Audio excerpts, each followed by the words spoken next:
Welcome back, guys, to another album review. Today, I am going to be talking about the new album by Muse, Simulation Theory. Now, I've heard a lot of mixed things about this album after I listened to it. I tried to stay away from what other people thought of the album before I listened to the album. And I really just wanted to try to just talk about how I feel versus how other people feel. Like, I understand where a lot of people are coming from with this new album, but at the same time, I have my own personal opinion. So, and just an overall, uh, what's the word I'm looking for? Just the overall feeling and how well I feel about this album is it's enjoyable, and it really shouldn't be put up in comparison to any other previous work by Muse. So I can definitely say that just the way the album starts off with the song Algorithm is just actually pretty well done. I like Algorithm.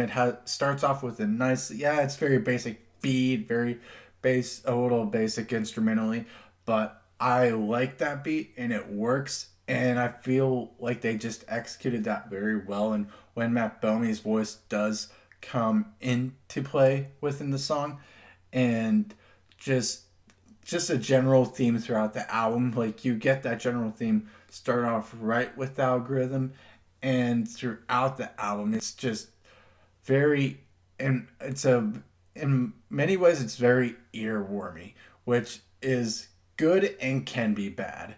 But the way I see it with algorithm, it's just a nice introduction into the album. With being just over 4 minutes long, it doesn't feel too long at all. It actually feels like a fairly quick song. And coming right out of that, we get into The Dark Side, which was one of the first, well, not one of the first, but it was a previously released song. And I did listen through all the songs that were released. Typically, I try not to listen to more than three songs before an album, but I ended up listening to all, what was it, like five songs that they released out of like the uh, 11 songs on the album. So almost half of the album was released before the album actually came out, which, so I don't, I like, don't like having a lot of the album spoiled for me, but at the same time, it's Muse. I love Muse. So, but my impressions on The Dark Side, it's definitely a really good song, really enjoyable. I have not listened to the extended deluxe version with some of these alternate reality versions and acoustic versions of songs. Like, I haven't gotten around to that quite yet, but I do plan on listening through those songs eventually. I just wanted to talk about the uh, standard cut, which is the first 11 tracks. Even though on Spotify it has, what is it, the super deluxe, and it's just kind of like, ugh, it's too much for me. But Dark Side I like a lot. It's very catchy, very earwormy, really well executed. Matt Bellamy, his voice really sounds beautiful on this song, as does throughout most of the album.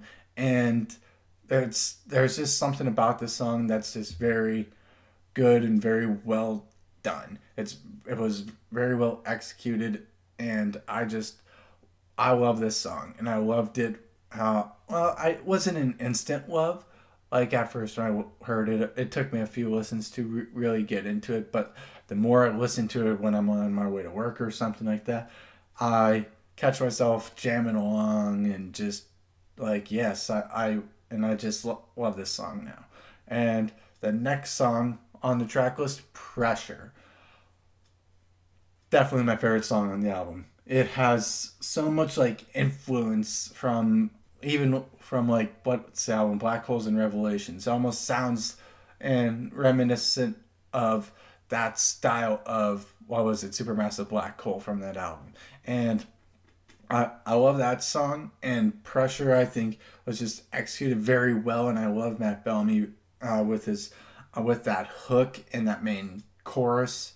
It's just very well done, very well thought out, very well put together, and it's just beautiful, very earwormy. It's amazing. I love this song, and just so much about it. It's my favorite song on the album. I just want to go and just listen to Pressure like right now, but I can't because I'm recording this video and trying to get this video made and put together uh, this for this evening. So I hope that I can get it out this evening. But either way, the next song I want to talk about is Propaganda. This was the first. Actually, I lied. It's not the first song I heard that wasn't released because the algorithm was. But Propaganda.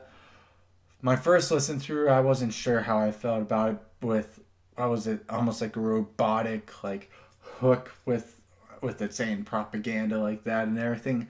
There's just something about it that took a second or a few listens to really grasp and really get into. It's just I don't I didn't really know how to feel, but the more I listened to it, the more I like the instrumentation, and when Matt Bellamy comes in with his voice and his vocals and everything, like it's very soothing and it works in a weird way that I'm still enjoying it, even though it's not necessarily one of my favorites. Following up from that is probably one of the most like controversial, like one of the more hated songs on the album, "Break It to Me." And I can definitely say that I don't hate this song. It's not an awful song, but it's definitely probably up there with.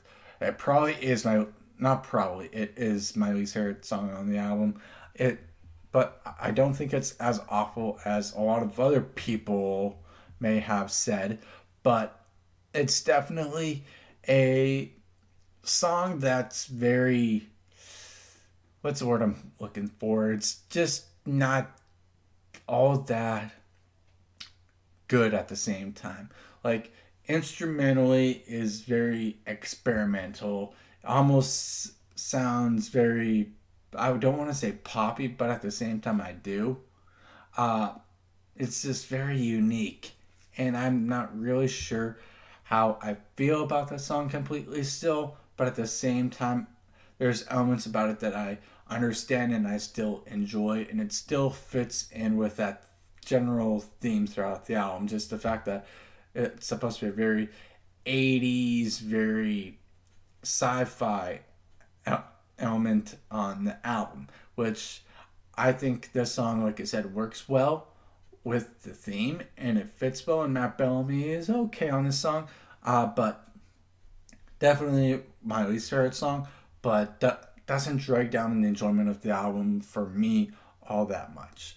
Following up right after that, we got Something Human. I did a review about that song this past summer. If you really want to know my thoughts about that, you can go check that out there. But I still enjoy that song. It's, well, at the time, it took a little bit of time for me to really start to love this song, because back when I first heard it and I did that review though, like it was like a lot of those, my response from that was still very uh is still very, what's the word I'm looking for, but just it still fits with how I feel about the song to this day. But at the same time, I've come to love this song a little more so than I did then.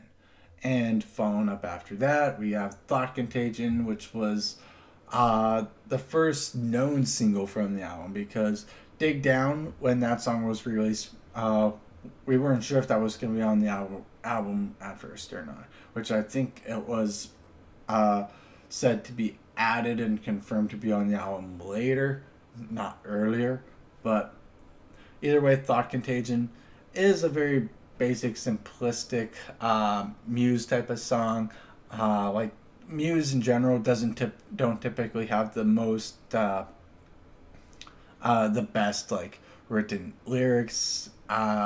They're okay, but and Matt Bellamy, the way his voice is, really shows off his vocals and everything. You're more focused on the music elements and just how well Matt Bellamy's voice, sounds that you don't really pay attention that much to the lyrics themselves, and which is the main key throughout a lot of Muse's discography. But on Thought Contagion, like I said, it's just basic Muse song in my opinion. It's good, but it's not great. But following up right after that, we have the song "Get Up and Fight," which is definitely the poppiest song on this album, and at the same time, I hear a lot of big main '80s influences on this album, especially within like the '80s rock and '80s pop and everything. It has that cheesy chorus. It's a very cheesy song, but at the same time, they're getting away with it because even though it's cheesy, they're executing that cheesiness well enough to the point where it's just very well accomplished and very well done. And I'm not complaining about that. So even though it's cheesy and a lot of people might not like this song that much, I personally can go back and still be able to like jam to this song even though it's cheesy just because it still works in my mind. Following up after that is probably my second favorite song on this album, Blockades.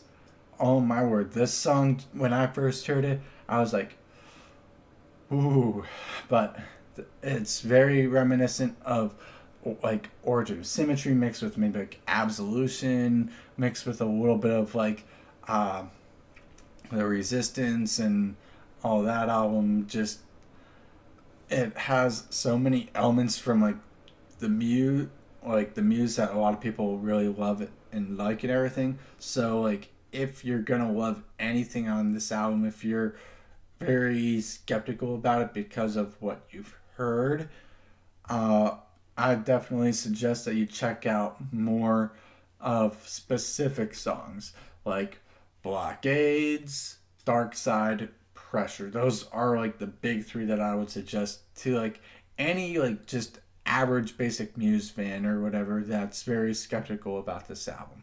Those are definitely the three songs to go check out. But Blockades is fantastic, very well put together. Matt Bellamy sounds beautiful. I just I love this song to death. And Dig Down, the first main single from the album, was it's a good song. You could definitely hear a lot of that experimentation throughout, and a lot of people I know liked and loved this song. Even my brothers, they're fairly big Muse fans, so and they like Dig Down. But the I feel like this song was probably the point where people were like, "Oh, are they working on a new album? Is the rest of your album gonna sound like this?" Because a lot of people were already thinking, I don't know if I want an album completely sounding like this song, but Dig Down I felt like was a very enjoyable track, and I still can go back and listen to it. And one thing I do love are all the music videos that are coming out for all these songs. Like they're literally doing a music video for every song, and kind of like Fall Out Boy did with their whole thing. And I love the theme that they're going with throughout the music videos and everything. And I can't wait to see the full conclusion of just everything, which I think is going to be great. And to end this track list, we have The Void, which I think isn't a bad song. It's a pretty good way to end the album. It has a lot of, in a sense, it reminds me a lot of Absolution mixed with maybe something from like Drones, and I think it sounds good. I think it ends the album well, the standard track album fairly well, and definitely brings me back and makes me want to listen to the album again. So, because at first I was like, is this like vinyl record worthy and everything? And it's just at first I was like, is it? I'm like, I don't know if I want this album at first, but with more listens, I started to be like, you know what? There's a few tracks. There's like one or two tracks that's just kind of like, okay, But then the rest of the songs, it's like I want to hear these songs on vinyl, and in my opinion, it is vinyl worthy. It's a very solid album, um, but at the same time, it has its problems and elements and everything, which because at the same time, it's not like super cohesive because like from that break from Break It To Me all the way to Something Human, and even from like the Dark Side to Pressure, Blockades to Dig Down, Thought Contagion, Get Up and Fight, and everything. There's a lot of like jumping and styles and everything, and it's not the it's not a fluid motion through with the sound, which can be very jarring to some people, but for me, it's not too much of a problem because I probably won't be listening to the whole album all the way through all that much. I'll probably be going back and listening to some of my favorites more often or less, but I still like the album a lot, and I think that, and I don't want to compare it to their other albums, but it's definitely it doesn't match up to their other albums by any means. It's still a good Muse album, but at the same time, it's not like a classic Muse album. And because of that, I have to probably give this album a solid, probably around like a 7.5 out of 10, because it's good, but it's not great. Almost all their other albums, I would probably give either an 8 or higher, just because I do like all those albums. Even Drones. A lot of people didn't like Drones, but I enjoy Drones a lot. So, but either way, that is everything I have for you with this album. I hope you enjoyed this review. If you did, then click subscribe and click that bell icon to stay up to date with all things roaring in the media. And I will see you guys in the next video.